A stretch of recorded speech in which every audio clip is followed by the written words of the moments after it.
Every day, we see the darker side of the world around us. We witness how people can hurt others in ways that are hard to understand. It's a sad part of life, but it's something we can't ignore. As someone who dives into the world of crime, I'm here to share the most shocking stories and try to understand what drives people to do such things. I'm Michael, and today, I've got another unreal true crime story for you.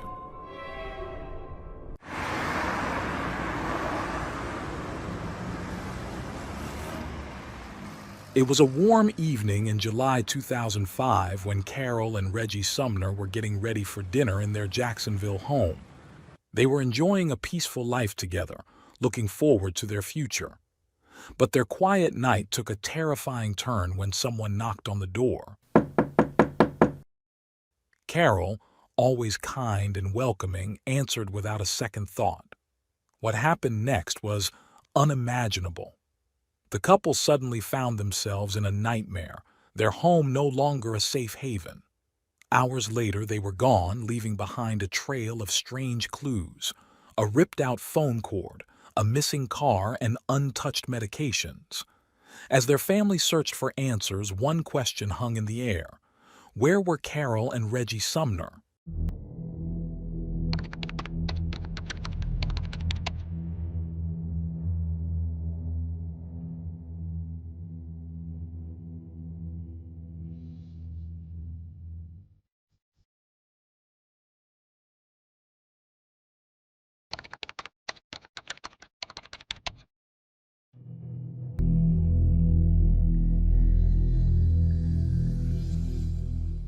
Carol Margaret Alford, born on February 16, 1944, grew up in North Charleston, South Carolina.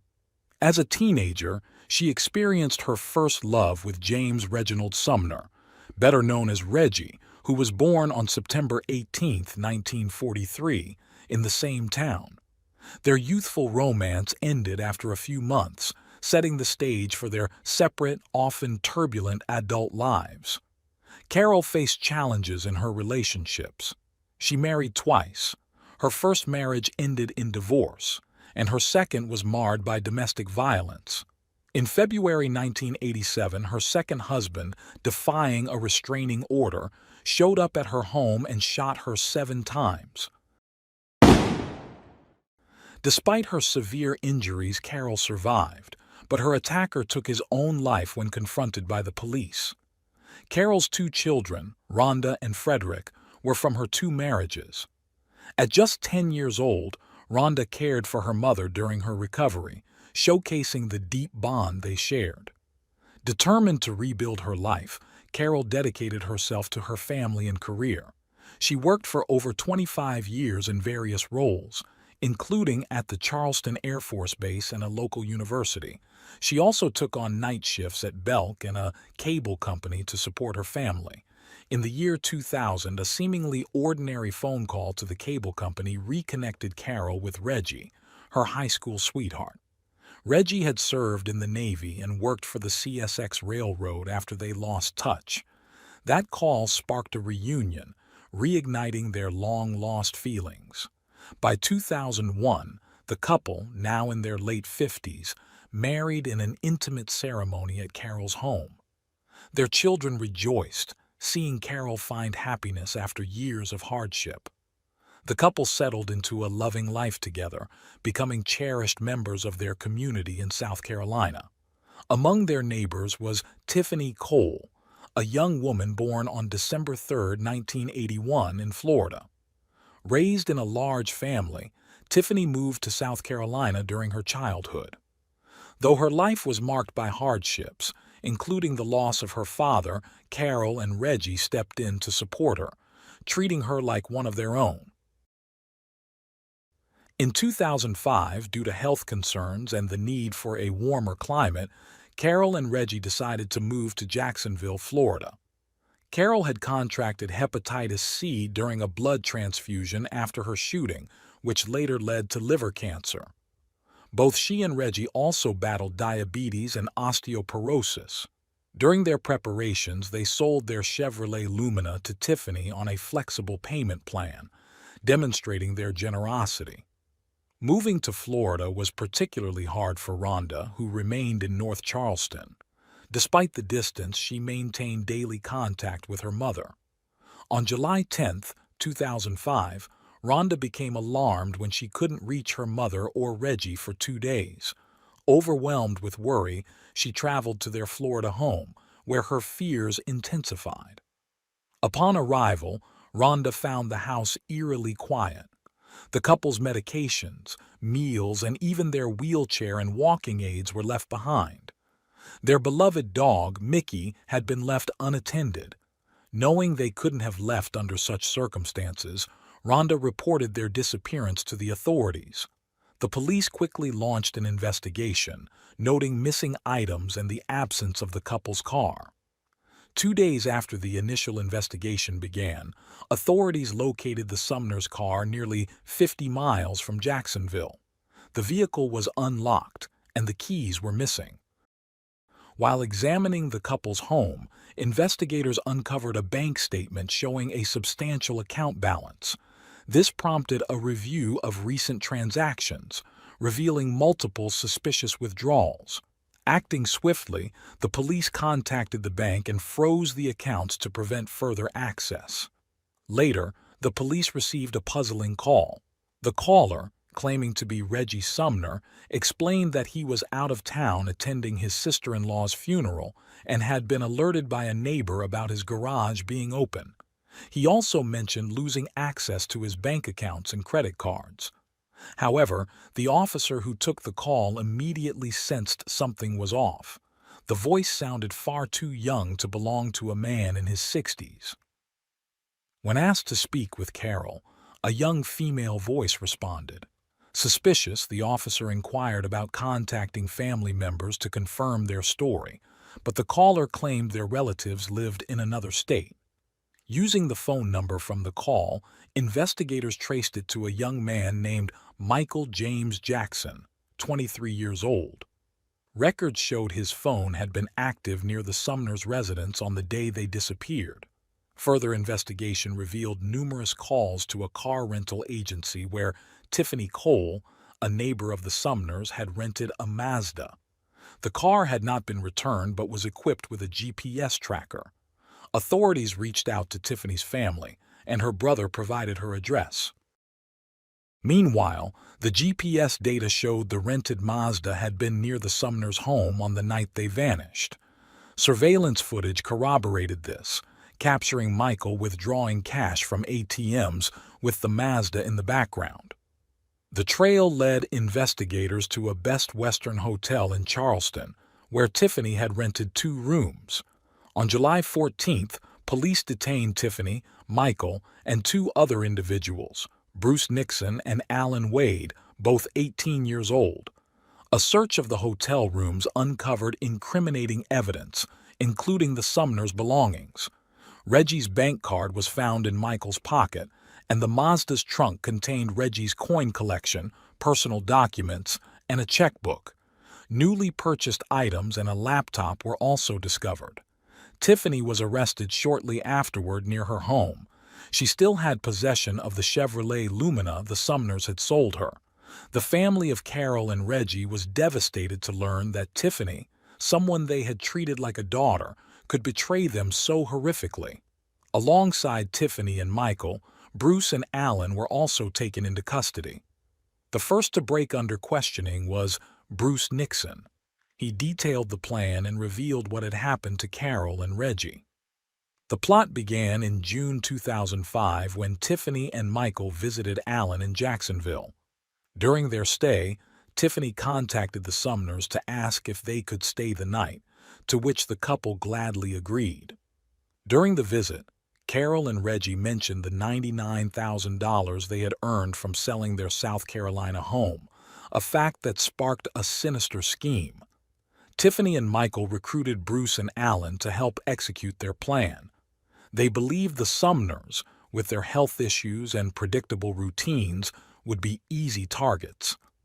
On the night of July 8, 2005, Armed with duct tape and plastic bags, they arrived at the Sumners' home in the rented Mazda, intentionally avoiding the Lumina to reduce suspicion. As they approached the Sumners' home, Tiffany and her boyfriend Michael stayed in their car, parked discreetly down the street. Alan and Bruce, the other accomplices, walked to the front door and knocked.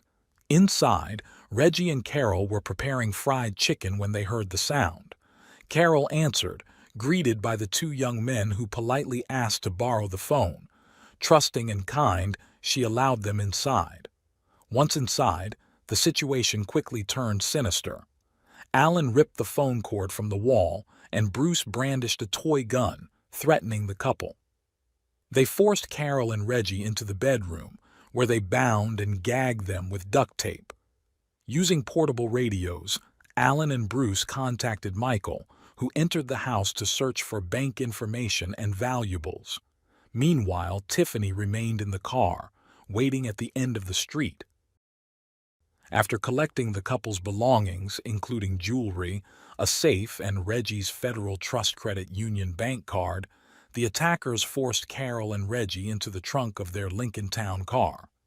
Reggie was dressed in pajamas with an ankle brace, and Carol, frail from her liver cancer treatments, was visibly weak. The perpetrators then loaded additional stolen items into the rented Mazda Tiffany was driving. The two vehicles departed, with Alan and Bruce driving the Lincoln, the Sumners trapped in the trunk, and Tiffany and Michael following in the Mazda. Their destination was a remote wooded area in southern Georgia, chosen days earlier for its isolation. The group had agreed that if a police officer stopped them, the Mazda would accelerate away to create a diversion, but no such encounter occurred. Upon arriving at the secluded site, the vehicles separated.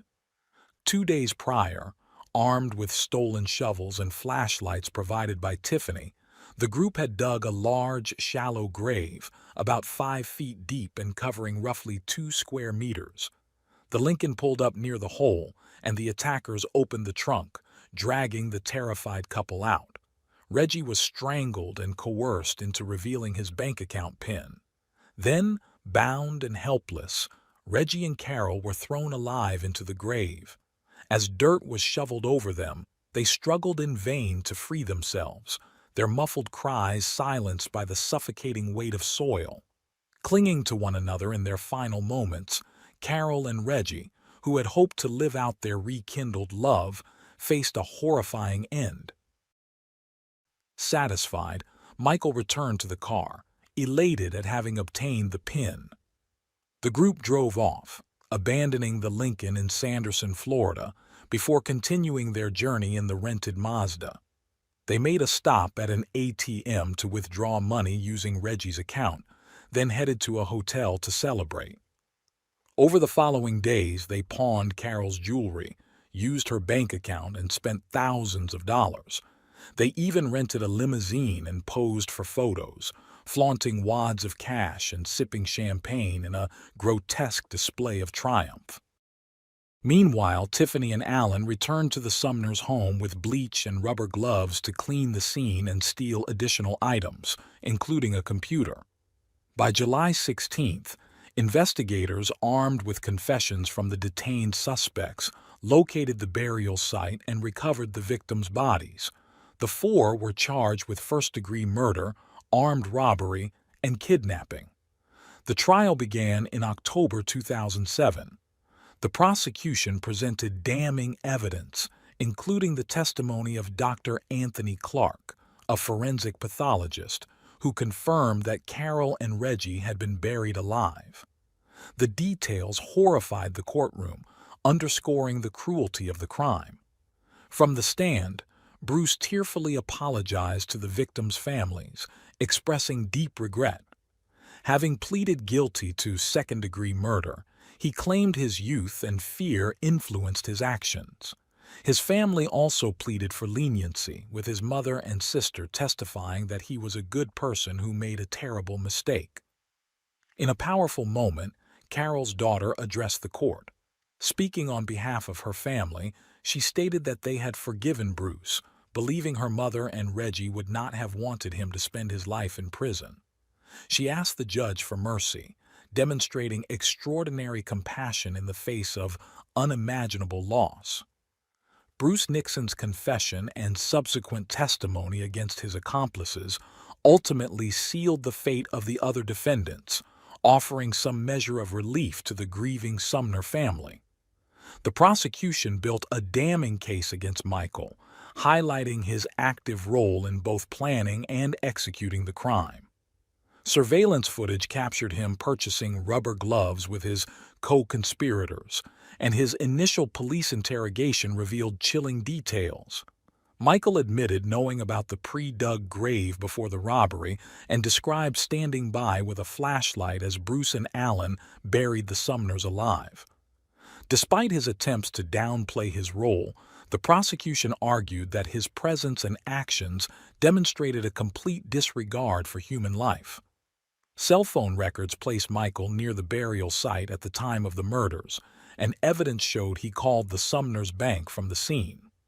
He was also caught on camera using Reggie's ATM card shortly after the crime. The jury saw this as clear evidence of his culpability. Tiffany Cole's defense focused on portraying her as an impressionable young woman led astray by Michael's influence. Her lawyers argued that she was unaware the grave would be used to kill the Sumners, believing it was meant to hide stolen property. They presented testimony from a psychiatrist who claimed Tiffany suffered from mental health issues and had a history of substance abuse. However, the prosecution painted a different picture, emphasizing her critical role in the crime. Tiffany had driven the group to the Sumners' home, purchased duct tape and gloves used during the attack, and pawned stolen jewelry. Most damning of all, she had impersonated Carol in a phone call to police, attempting to convince authorities that the Sumners were still alive. Her participation in celebrating the crime, documented in photographs of the group posing with wads of cash and champagne, shocked the court. The judge emphasized Tiffany's deep involvement, noting she held the flashlight during the grave's excavation, escorted the killers to the Sumners' home, and actively facilitated the robbery and murders. Her actions, he said, were deliberate and calculated. On October 19, 2007, after less than 90 minutes of deliberation, the jury found Tiffany guilty of first-degree murder. 9 of the 12 jurors voted for the death penalty. In March 2008, Tiffany Cole, then 25, was sentenced to death by lethal injection, along with life imprisonment for the kidnappings and 15 years for each count of robbery. Michael, also 25, and Alan Wade, 20, received death sentences. Bruce Nixon, who had cooperated with investigators and testified against the others, pleaded guilty to second-degree murder. Initially facing a life sentence, Bruce's cooperation and expressions of remorse led the judge to reduce his sentence to 45 years. The convictions were followed by a series of appeals. Tiffany's first appeal in 2010 was denied. In 2015, during another appeal, she gave an interview to journalist Diane Sawyer, claiming she had found peace and become a changed person. However, the prosecutor remained unmoved, stating that in over 20 years of his career, he had never encountered a crime as heinous as the torture and murder of the Sumners. Tiffany's defense in the appeal argued ineffective legal representation during her trial. Her lawyer criticized her original defense team, claiming they were unprepared. One of her attorneys allegedly sought a plea deal and lacked readiness for trial when Tiffany rejected the state's offer. The other attorney joined the case just a month before trial and had only recently become certified to handle death penalty cases. Despite these arguments, Florida law holds all participants in a crime equally culpable if their actions contribute to the outcome, even if they did not directly cause a victim's death. As such, Tiffany remained on death row, her involvement and the overwhelming evidence cementing her guilt in the eyes of the law. Bruce Nixon's detailed confession and his cooperation with authorities were pivotal in convicting his co-defendants. For the Sumner family, his actions provided some closure amidst their immense loss. However, the legal proceedings for Tiffany Cole, Michael, and Alan Wade painted a complex picture of justice, mitigation, and lingering questions about their culpability. During Tiffany's appeal, her defense argued that her trial attorney failed to sufficiently investigate her mental health, dysfunctional family background, and psychological vulnerabilities. According to the appeal, Tiffany's low intelligence and history of trauma were not presented to the jury, leaving out critical context about her tendency to be easily intimidated and overly compliant, especially with men. Her lawyer during the trial chose not to suppress her post-arrest statements but instead used them to argue she was a minor participant, portraying her as a good person who fell under the influence of bad men. The prosecution dismissed these claims, stating that Tiffany's original defense team had been solid. The prosecutor deliberately avoided mentioning Tiffany's past involvement in prostitution and drug dealing, believing it could harm her case more than help it. Ultimately, the Florida Supreme Court upheld Tiffany's death sentence, finding no grounds to overturn her conviction. In 2017, a ruling by the Florida Supreme Court required unanimous jury recommendations for death sentences, retroactive to 2002. This opened the door for resentencing appeals for Tiffany, Michael, and Alan. However, a subsequent law reversed this requirement, adding uncertainty to their cases. Alan Wade's defense emphasized his youth. He had turned 18 just 47 days before the crime, and argued that adolescent brain development differs significantly from that of adults. His lawyer pointed out that had Alan been slightly younger, he would not have been eligible for the death penalty. The court ultimately commuted Alan's sentence to life imprisonment without parole.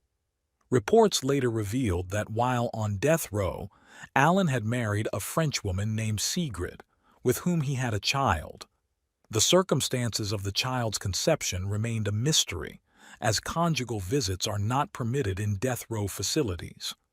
Sigrid stated she would only share the truth with her son when he was older. Tiffany remains incarcerated at the Lowell Correctional Institution, now in her early 40s. Though she was sentenced to death in 2008, she has continued to seek resentencing. Michael's original jury had recommended the death penalty with an 8-4 vote, which no longer met the new standard for unanimity. However, under Florida's updated law, unanimous jury decisions are no longer required for capital punishment, complicating his prospects.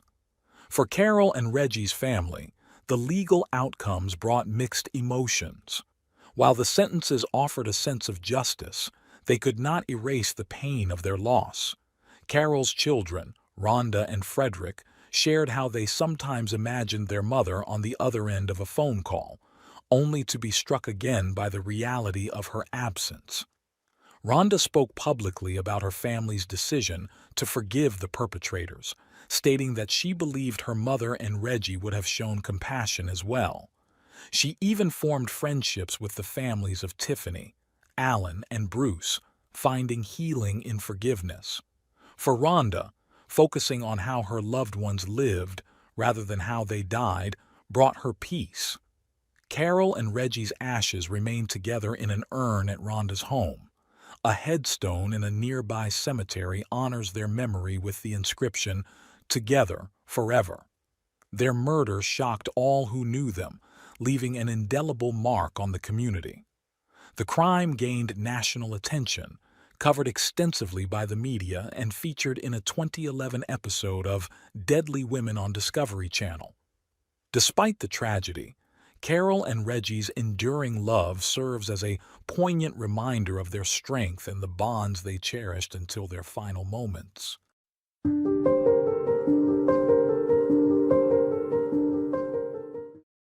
Thanks for tuning in to Unreal True Crime. If you're intrigued by mysteries from around the world, check out our new channel, Latin Crimes, where we dive into the gripping true crime stories of Latin America. Don't miss out.